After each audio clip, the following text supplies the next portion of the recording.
Basic automobile technology के module 5 में आप सबका स्वागत है। इस मॉड्यूल में हम बात करेंगे कूलिंग और लुब्रिकेशन सिस्टम की। कूलिंग एंड लुब्रिकेशन सिस्टम, जैसे हमारे शरीर में टेम्परेचर की एक लिमिट है 98.6 सेल्सियस, उसी तरह से इंजन को भी अगर ऑप्टिमम परफॉर्मेंस इंजन से हमें चाहिए तो हमें उस ऑप्टिमम टेम्परेचर पे उसको रखना है, न उससे ज्यादा गर्म न उससे ज्यादा ठंडा। और ये काम करता है हमारा कूलिंग और लुब्रिकेशन सिस्टम। तो ये सिस्टम्स इंपॉर्टेंट क्यों है, राइट? तो जैसे अभी मैंने बताया कि बॉडी का टेम्परेचर मेंटेन रखना है, उसी तरह से इंजन का टेम्परेचर मेंटेन रखना है। तो अब इंजन में टेम्परेचर आता क्यों है, क्यों गर्म होता है इंजन? क्योंकि इसके अंदर फ्रिक्शन हो रहे हैं, ब्लास्ट हो रहे हैं, स्पार्क से ब्लास्ट होता है। आइस इंजन बोलते हैं ना, इंटरनल कंबशन इंजन। कंबशन का मतलब कुछ जल रहा है, तो जल रहा है तो मानी बात है गर्मी पैदा होगी, तो उसको ठंडा करना है। तो कूलिंग सिस्टम जो है वो इंजन का टेम्परेचर मेंटेन करने का काम करता है।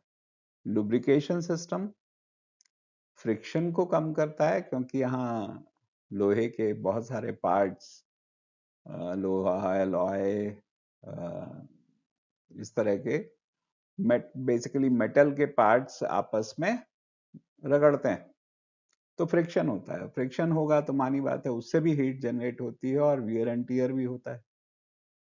तो लुब्रिकेशन सिस्टम भी दो काम करता है, पहला तो लुब्रिकेट करने का और दूसरा टेम्परेचर को भी मेंटेन रखने में हेल्प करता है। और दोनों ही इक्वली एसेंशियल हैं गाड़ी के इंजन से बेस्ट एफिशिएंसी और परफॉर्मेंस लेने के लिए। सो types of cooling system, basically दो तरह की कूलिंग सिस्टम्स होती हैं। One is air cooling system, the other is liquid cooling system. तो एयर कूलिंग सिस्टम में क्या है, जैसे नाम ही सजेस्ट कर रहा है, हवा के कारण कूलिंग होती है, राइट? तो इसमें मोटरसाइकिल के इंजन जो आपने देखे होंगे, मोटरसाइकिल का इंजन होता है, उसमें फिन्स बने हुए होते हैं, खांचे कटे हुए होते हैं। उसका जो इंजन ब्लॉक है उसमें खांचे कटे होते हैं, तो उसके थ्रू जब हवा पास होती है तो वो ठंडा होता है। तो ये बेसिकली एयर कूलिंग का सिस्टम है। लिक्विड कूलिंग सिस्टम या वाटर कूलिंग सिस्टम, ये 4 व्हीलर्स और बड़ी गाड़ियों में यूज होता है। अब तो बाइक्स में भी लिक्विड कूल्ड इंजन आ गए हैं, तो बट अदरवाइज ये 4 व्हीलर्स में ही आते थे और बड़ी गाड़ी 4 wheeler onwards upwards. So liquid cooling system में हम एक कूलेंट का यूज करते हैं। वैसे तो पानी ही होता है, लेकिन पानी में हम कूलेंट मिलाते हैं, राइट? पानी भी वो डिस्टिल्ड वाटर होता है, तो उसके अंदर हम कूलेंट मिलाते हैं। कूलेंट क्या होता है? एंटी फ्रीज का काम करता है। ये पहली चीज तो, बहुत ठंडे उसमें अगर आप जाएंगे तो ये कूलेंट को जमने नहीं देता। पानी, खाली पानी होगा तो जम जाएगा। ये क्या है, ये फ्रीजिंग टेम्परेचर बढ़ा देता है, तो आसानी से फ्रीज नहीं होता है कूलेंट। और ये इंजन की हीट को अब्जॉर्ब करने में भी मदद करता है। ज्यादा एफिशिएंट है सिंपल पानी के मुकाबले। एयर कूलिंग सिस्टम, यहाँ पे आप देखिए ये पिक्चर बनी हुई है, ये बाइक का इंजन है, सिंगल सिलेंडर। अब ये जो है ना, ये फिन्स हैं। अब इसमें हवा जब गुजरेगी इसके साथ तो गर्मी हवा लेकर के चली जाएगी, जिससे ये ठंडा हो जाएगा। और जहां पे ज्यादा गर्म होता है वहां पे फिन्स थोड़ी बड़ी हैं, जहां कम गर्म होता है वहां फिन्स थोड़ी छोटी हैं। लिक्विड कूलिंग, ये थोड़ा सा कॉम्प्लिकेटेड सिस्टम है, क्योंकि यहाँ पे क्या है, वो लिक्विड भी है भरा हुआ, तो उसके लिए स्टोरेज चाहिए, फिर उसको ठंडा करने का कोई प्रोसेस पूरा होना चाहिए, फिर इंजन में हमें उसे सिलेंडर के चारों तरफ डालना है तो उसके लिए पंप भी होना चाहिए, प्रेशर देना है तो पंप चाहिए। तो ये सारी चीजें इस सिस्टम को थोड़ा सा कॉम्प्लिकेट करती हैं। तो यहाँ पे क्या है, ये पूरा रेडिएटर है, एक टैंक भी होता है, आगे के पिक्चर्स में आपको देखने को मिलेगा। तो टैंक से ये कनेक्टेड होता है, उसमें एक्स्ट्रा कूलेंट भरा रहता है, और अगर बॉयल होने लगता है तो बढ़ता है कूलेंट, तो उसमें गिर जाता है, जब ठंडा होता है तो उसमें से कूलेंट ले लेता है, या कम होता है कूलेंट तो उधर से ले लेता है। ये इस तरह से होता है। रेडिएटर है, रेडिएटर में क्या होता है, पतली पतली सी फिन्स होती हैं और पाइप्स होते हैं। तो ऊपर से जो है ये देखो यहाँ पे अगर आप देखोगे ना, तो ये गर्म पानी, ये हॉट कूलेंट, क्योंकि इंजन से ये निकल के आ रहा है, राइट, तो ये हीट अप हो गया। अब ये हीटेड अप कूलेंट जो है ये ऊपर की तरफ आता है, और ऊपर से फिर वो पतले पतले पाइप्स में से नीचे आता है, और वहां पे फिन्स लगी हुई हैं, और जब हवा आती है तो उससे वो ठंडा करता है। तो इस तरह से ये यहाँ से आया, फिर नीचे आया, फिर यहाँ पे ठंडा हो चुका है, तो इसको वापस हमने फिर इंजन में भेज दिया। अब ये इंजन के सिलेंडर के चारों तरफ चक्कर मार के, और फिर ये जब गर्मी इसने ले ली इंजन से, और वापस रेडिएटर में चला जाता है। तो इस तरह से ये काम करता है। ये है रेडिएटर का एक्चुअल पिक्चर। तो ये जो आप पाइप्स देख रहे हो ना, ये जो बीच बीच में, ये एक्चुअली इसी के थ्रू कूलेंट जो है ऊपर वाले रिजर्वायर से नीचे आता है, और बराबर फिन्स लगी होती हैं, तो उसके थ्रू जब हवा गुजरती है तो ये गर्मी इसकी एब्जॉर्ब कर लेती है, तो कूलेंट ठंडा हो जाता है और फिर नीचे आ जाता है। नीचे इस पाइप से वापस, इसमें एक पंप होता है बीच में, वाटर पंप होता है, जो पंप करता है कूलेंट को इंजन के अंदर। कूलेंट ये लिक्विड है जो कि इंजन से गर्मी को एब्जॉर्ब करता है, एंटी फ्रीज भी इसे कहते हैं, और ये इंजन को प्रोटेक्ट करता है ठंडे मौसम में, और साथ में ये करोजन से भी प्रोटेक्ट करता है, बिकॉज इंजन का पूरा सिलेंडर विलेंडर जो है वो मेटल का बना हुआ है, तो उसमें करोजन होने से भी ये बचाता है। वाटर पंप, तो पुरानी गाड़ियों में एक्चुअली पानी ही यूज होता था, तो नाम वही चला आ रहा है वाटर पंप। तो ये क्या करता है, ये दूसरी तरफ पुली से कनेक्टेड होता है अपने इंजन के साथ में, तो इंजन चलता है, ये भी चलने लगता है, और यहाँ पे ये पूरा एक पंप टाइप का बना हुआ है, तो ये कूलेंट को पंप करता है इंजन में। थर्मोस्टेट, थर्मोस्टेट का काम क्या होता है, टेम्परेचर को मेंटेन रखना। तो अब यहाँ पे अगर आप देख रहे हो, ये वॉल्व है, राइट, अभी ये बंद है, तो कूलेंट सीधा का सीधा जो है वो सर्कुलेट हो रहा है, वो अभी रेडिएटर में नहीं जा रहा है। क्यों? क्योंकि अभी उसका टेम्परेचर ठंडा है, अभी कूलेंट ठंडा है।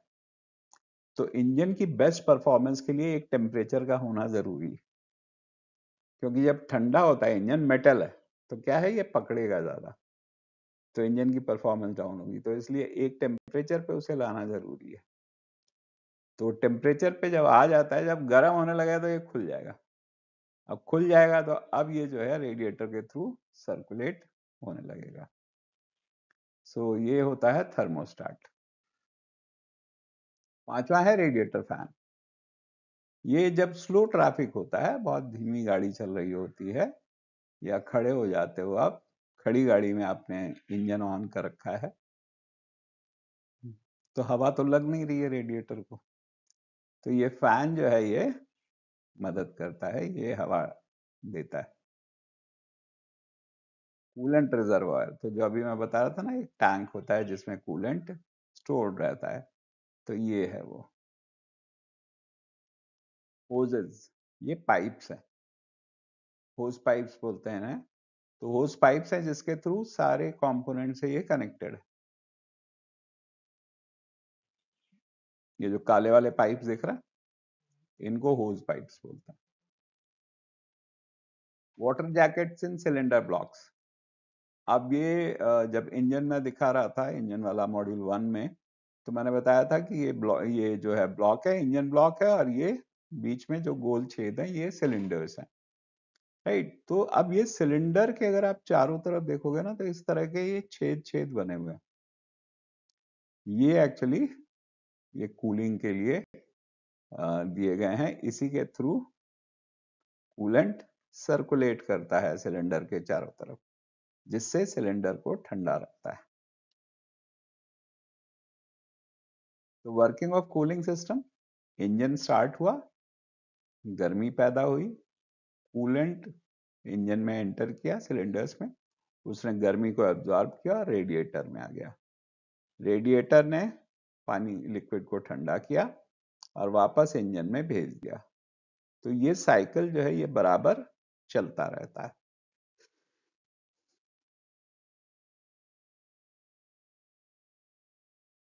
कूलिंग सिस्टम फेलियर है, फेल हो गया है, कैसे पता चलेगा? तो एक तो ये जो लाइट दिख रही है ना, ये रेड वाली, ये जल जाती है। कुछ लोग बताते हैं ये चाबी नहीं है गाड़ी में, ये इसकी वार्निंग है। नहीं भाई, ये टेम्परेचर मीटर है एक्चुअली, राइट। तो ये गाड़ी ओवर हीट हो रही है, उसका इंडिकेशन। या और क्या हो सकता है कूलिंग सिस्टम फेल होने का कारण?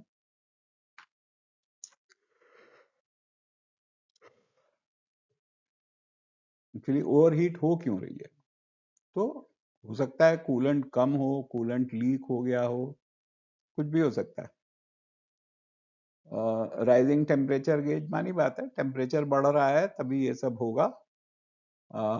हुड के अंदर से आपको भाप निकलती हुई दिख रही है, मतलब है कहीं ना कहीं कोई लीकेज है, सीधी सी बात है। तो ये सारे साइंस हैं कि आपके कूलिंग सिस्टम में कोई फॉल्ट है। लुब्रिकेशन सिस्टम, तो लुब्रिकेशन सिस्टम क्या करता है? ये मूविंग इंजन पार्ट्स के बीच में फ्रिक्शन को कम करता है, और साथ में ये गर्मी भी ले जाता है अपने साथ। तो एक तो मेटल और मेटल से मेटल के कांटेक्ट को ये, मेटल से मेटल के कांटेक्ट को ये फ्रिक्शन को मिनिमाइज करता है, जिससे कि वियर एंड टियर कम हो। ये इंजन पार्ट्स को मिलावट के चीजों से बचाता भी है, क्योंकि जब इंजन नीचे आता है, मान लीजिए ऑयल में, भाई मिलावट कहाँ होती है? ऑयल में होती है जनरली, फ्यूल में। तो अब फ्यूल में अगर कोई कंटामिनेंट्स हैं, तो जब वहां पे इग्निशन हो गया, कंप्रेशन के बाद पावर स्ट्रोक हो गया, तो अब क्या है? अब ये लुब्रिकेशन तो पूरे सिलेंडर में हो ही रखा है, और ये जो ऑयल है ये नीचे वापस आता है। ये ऑयल सम्प दिख रहा है ना नीचे, यहाँ पे इकट्ठा होता रहता है ये, और यहीं से पंप भी किया जाता है, राइट। तो ये क्या करेगा? जो भी कंटामिनेंट्स हैं इस तरह के, वो रेजिड्यू में बच जाते हैं, वो बच जाते हैं, क्योंकि वो जलते हैं नहीं, तो वो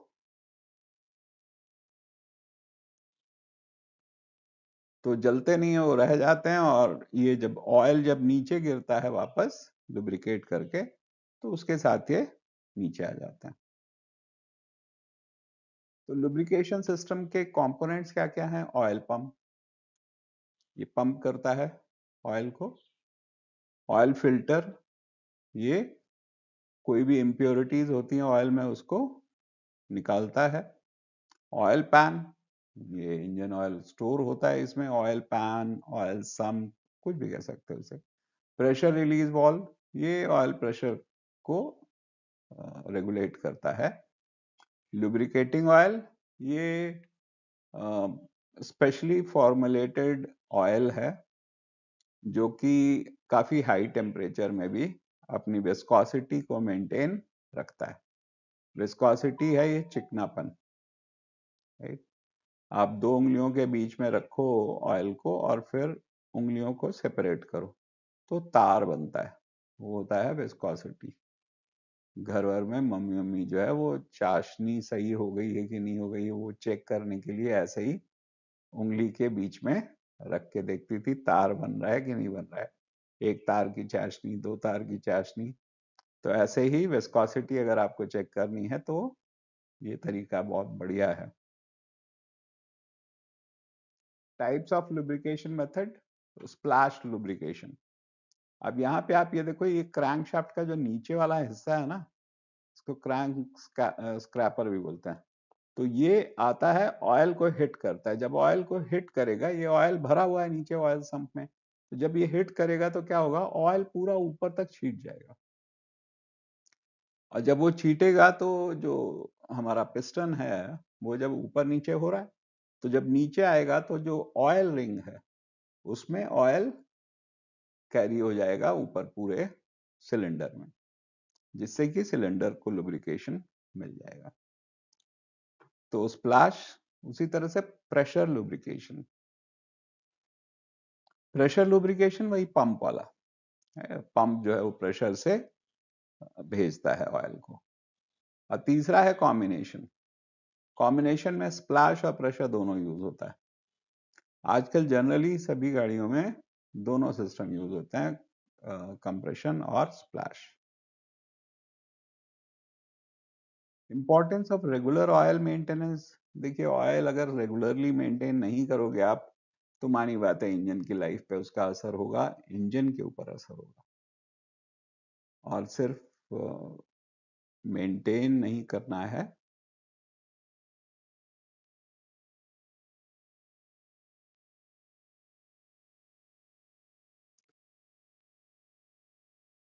ये भी इंश्योर करना है कि सही ग्रेड का ऑयल हम यूज कर रहे हैं। ऑयल का ग्रेड आपके ओनर मैनुअल में दिया हुआ होता है। और ऑयल और फिल्टर दोनों चीजें जो हैं, ओनर मैनुअल में एक शेड्यूल दिया होता है, उस शेड्यूल के अनुसार बदलवाइए। क्योंकि अगर ऑयल जो है वो गंदा रह गया ना, तो इंजन को भी डैमेज करेगा और आपको गाड़ी से अच्छी परफॉर्मेंस नहीं मिल पाएगी। राइट ग्रेड ऑयल, तो किस ग्रेड का यूज करना चाहिए, वो इस तरह से कुछ लिखा होता है, ऐसे ही। सबसे पहला ऐसे ही लिखा होता है। ऐसे ही, ऐसे ही क्या है, ये है सोसाइटी ऑफ ऑटोमोटिव इंजीनियर्स। ये वो संस्था है जो कि बताती है कि किस ग्रेड का ऑयल यूज करना चाहिए, और ये सर्टिफाई करती है उस ऑयल्स को। X W, x W, W indicate कर रहा है विंटर्स के लिए। तो विंटर्स में हमारे इस जो ऑयल है उसका विस्कोसिटी ग्रेड क्या है, राइट। ठंड के अंदर उसका विस्कोसिटी ग्रेड क्या है। तो अगर यहाँ पे हम देखेंगे ना, तो यहाँ पे 5W दिया हुआ है, मतलब विंटर्स में इसका जो विस्कोसिटी ग्रेड है वो 5 है। और फिर दूसरा आ जाता है हाई टेम्परेचर। तो यहाँ जो ये 30 लिखा हुआ है, ये 30 है विस्कोसिटी ग्रेड हाई टेम्परेचर पे। तो यहाँ आप देखोगे तो नीचे कोल्ड टेम्परेचर ग्रेड और हॉट टेम्परेचर ग्रेड दिया हुआ है, 5W, 10W, 15W, 20, 25, और नीचे 8, 12, 16, 20, 30, 40, 50 एंड 60। तो ये हो गया हमारा राइट ग्रेड ऑफ ऑयल को चूज करना। अगर हम इस पूरे प्रोग्राम की समरी देखें, आज के मॉड्यूल की समरी देखें, तो कूलिंग सिस्टम क्या करता है, ये ओवरहीटिंग से प्रिवेंट करता है। लुब्रिकेशन सिस्टम जो है वो फ्रिक्शन को कम करता है। दोनों ही सिस्टम इंजन की परफॉर्मेंस और ड्यूरेबिलिटी बढ़ाने के हिसाब से डिजाइन किए गए हैं। रेगुलर मेंटेनेंस जो है वो इंश्योर करती है कि आपका इंजन हेल्दी रहे और सेफ रहे।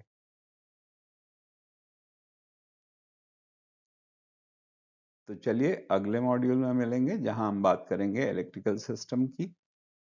जो कि हमारे इग्निशन को, लाइटिंग को, एक्सेसरीज को, सबको पावर देता है। मिलते हैं अगले वीडियो में।